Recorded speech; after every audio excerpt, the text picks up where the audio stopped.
Hello everyone. आज का topic है अकबर की धार्मिक सहिष्णुता और सुलह-कुल।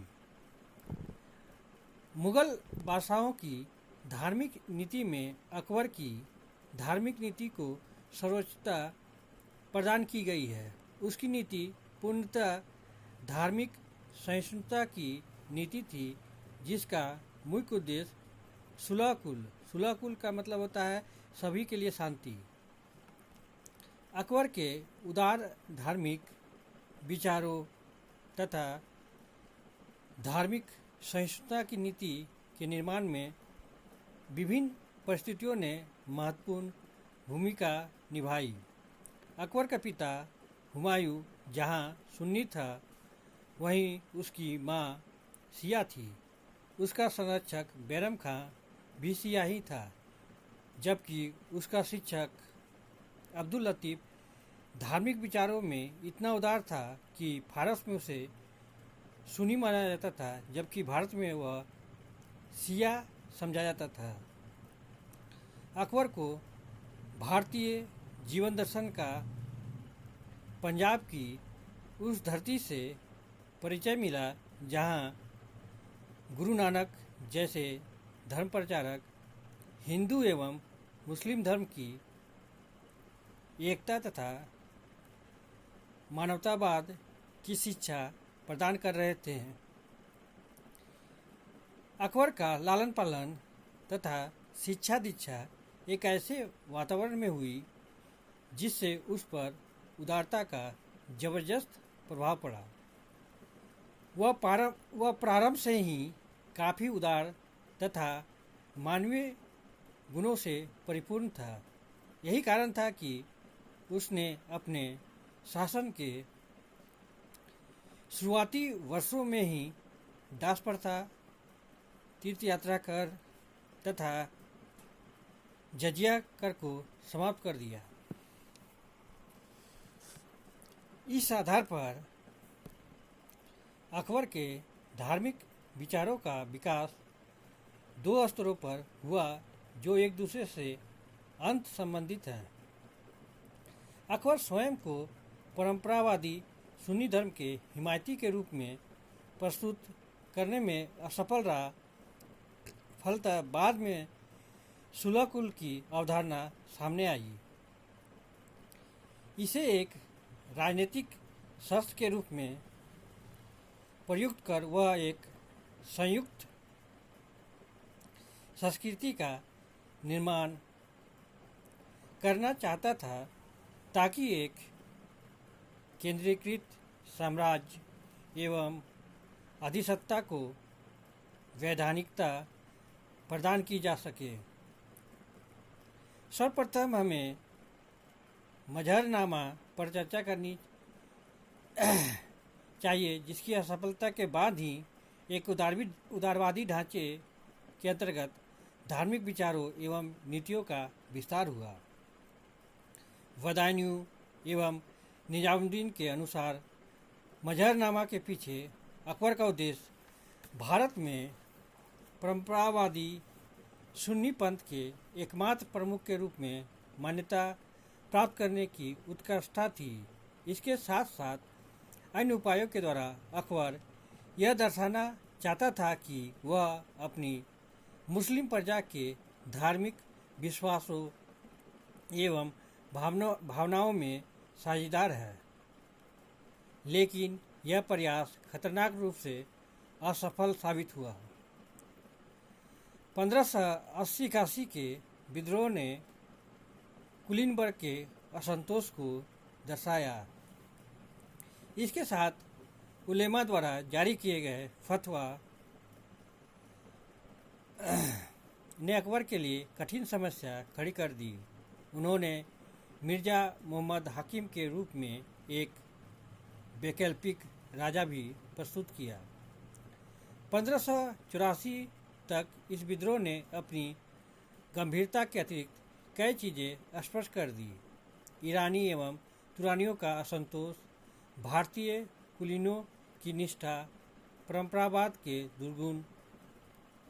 इसी परिप्रेक्ष्य में परंपरावाद को त्याग कर अधिक उदारवादी दृष्टिकोण अपनाया गया। ईरानी एवं तुरानियों के विद्रोह ने एक संयुक्त तथा मिश्रित शासक वर्ग की आवश्यकता पर बल दिया। धर्मनिरपेक्ष उदारवादी नीतियाँ अपनाई गई। 1580 ईस्वी में जजिया को पुनः हटा दिया गया। अब्दुल नबी को भ्रष्टाचार के कारण बर्खास्त कर दिया गया। अब अकबर के लिए सुलह कुल पर आधारित प्रगतिशील नीति अपनाना आसान हो गया। परंतु इसकी व्याख्या करने से पहले हमें अबुल फजल के अकबरनामा और आईन अकबरी पर ध्यान देना चाहिए, जो सुलह कुल के विचारों के संबंध में प्राथमिक स्रोत है। ये स्रोत अकबर के ईश्वर में प्रचंड विश्वास पर प्रकाश डालते हैं, परंतु ईश्वर के संबंध में उसकी अवधारणा थी कि उसे अन्य किसी प्रकार से नहीं बल्कि मस्तिष्क के प्रयासों द्वारा प्राप्त किया जा सकता है। अकबर ने हिंदुओं की मूर्ति पूजा और मुसलमानों के प्रार्थना संबंधी कर्मकांड दोनों की आलोचना की। अकबर पूजा की सर्वोत्तम विधि प्रकाश से लगाव को बताता है। बदायूं कहता है कि उसने दिन भर 4 बार सूर्य की पूजा प्रारंभ कर दी।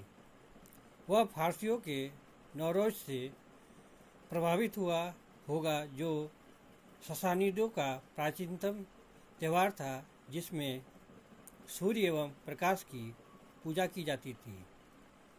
जहाँ मजहरनामा में सुन्नी पंथ के प्रमुख के लिए उलेमाओं की मान्यता आवश्यक थी, वहीं सुलह कुल ईश्वरीय आदेश पर आधारित था। इसमें राजा एवं ईश्वर के बीच में किसी मध्यस्थ की आवश्यकता नहीं थी। इसका अर्थ था कि साम्राज्य संप्रभुता के लिए धार्मिक अनुमति जरूरी नहीं थी। अकबर किसी इस्लामी कानून से बंधा हुआ नहीं था, बल्कि इसने इस्लामी कानूनों की आलोचना भी की। इस्लामी कानून में पुत्रियों के साथ किए जाने वाले व्यवहार की इसने आलोचना की। हिंदुओं में व्याप्त बाल विवाह एवं सती प्रथा का भी वह विरोधी था। अकबर ने स्वयं धर्म प्रचारक का भी स्वरूप ग्रहण किया। इस संबंध में उसकी शब्दावली सूफी सिलसिले से मेल खाती थी, जिसमें शिष्य को मुरीद कहा जाता था। अकबर ने अपने शिष्य बनाने के लिए न बल का इस्तेमाल किया और न पैसे का। इसकी सदस्यता बहुत सीमित थी। इसे दीन इलाही कहा जाता है। इसमें परम शांति पर बल दिया गया।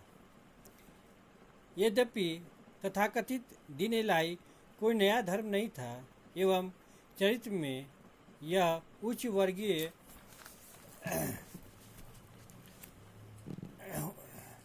परंतु आम लोगों की दृष्टि में धार्मिक रूप से उसे महत्वपूर्ण स्थान प्राप्त हो गया। उसने झरोखा दर्शन की प्रथा प्रारंभ की, जो यह प्रमाणित करता था कि उसमें ईश्वरीय अंश है। इस प्रकार यह कहा जा सकता है कि सुलह कुल 1580 के पूर्व की पैतृक परंपरावाद से एक व्यापक उदारवादी दृष्टिकोण के रूप में अलगाव था। इस नीति ने सभी विश्वासों को मानने वाले लोगों के बीच सहिष्णुता को जन्म दिया। यह शिया सुन्नी संघर्ष को समाप्त करने की ओर भी प्रेरित था। परंतु इस नीति से उलेमा नाराज थे। बदायूं कहता है कि उत्तरवर्ती काल में अकबर इस्लाम का विरोधी हो गया था।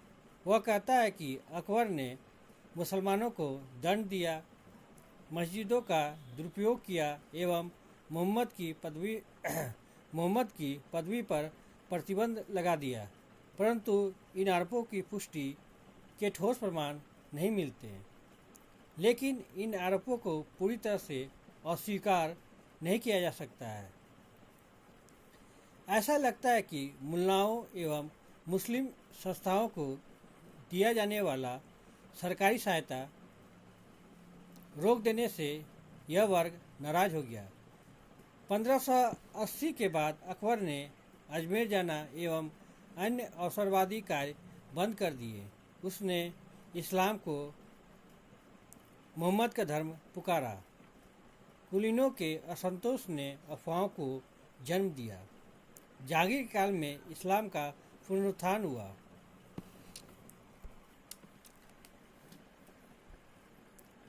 निश्चित रूप से भारत की बहुसंख्यक हिंदू जनता, उदार मुसलमान, पारसी, जैन आदि धर्मावलंबियों ने अकबर की इस नीति का जबरदस्त समर्थन किया है। इसने मुगल साम्राज्य के विस्तार तथा उसके अस्थायित्व को संभव बना दिया।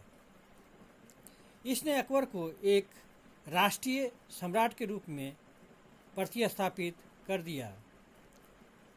उसने अपनी नीति से राज्य को एक अल्पमत वाले धर्म के समर्थकों तथा मुल्ला एवं उलेमाओं के प्रभाव तथा अत्याचार से मुक्त कर दिया। यदि उसे अखिल भारतीय राष्ट्र के निर्माण में सफलता नहीं मिली तो इसका कारण यह था कि वह अपने समय की परिस्थितियों को तत्काल ही नहीं बदल सकता था। उस समय जब यूरोप परस्पर विरोधी संप्रदायों के संघर्षों से जूझ रहा था तथा रोमन कैथोलिक प्रोटेस्टेंटों के विरुद्ध मोर्चा लिए हुए थे, ऐसे में अकबर ने विरोधी संप्रदायों को ही नहीं बल्कि विभिन्न धर्मों को भी शांति प्रदान करने की सफल कोशिश की। हालांकि उसने कुछ हद तक अपने इस प्रयास में कुछ सामाजिक एवं व्यक्तिगत मान्यताओं के मार्ग में बाधा जरूर पहुंचाई थी, परंतु ऐसा उसने साम्राज्य की सुरक्षा एवं उसके अस्थायित्व को सुरक्षित बनाए रखने के लिए ही किया था। उसने कुछ कुप्रथाओं जैसे शराब पीने, बाल विवाह, वेश्यावृत्ति आदि पर जो रोक लगाई थी, उसका एकमात्र उद्देश्य इन्हें समाप्त करना ही था। यदि उसकी उदारता को बृहत परिप्रेक्ष्य में रखा जाए तो यह कहा जा सकता है कि वह आधुनिक युग में धार्मिक उदारता के क्षेत्र में शायद प्रथम महान अन्वेषक था। अंत में हम कह सकते हैं कि जब मध्यकाल में असहिष्णुता एवं शत्रुता की भावना अपने चरम पर थी, अकबर ने सुलह कुल के द्वारा एक संयुक्त संस्कृति के निर्माण का प्रयास किया। दूसरी ओर इससे गैर मुसलमानों में विश्वास एवं सुरक्षा की भावना आई। अब उस वर्ग को सरकारी सहायता बंद कर दी गई जो अकबर की नीतियों एवं विचारों के विरुद्ध था। इन्हीं शब्दों के साथ मैं अपने टॉपिक को यहीं विराम देता हूँ। अगर आप लोग को इस टॉपिक संबंधित कोई भी प्रश्न पूछना हो तो आप कमेंट बॉक्स में जाके अपना प्रश्न पूछ सकते हैं। Thank you. जय हिंद।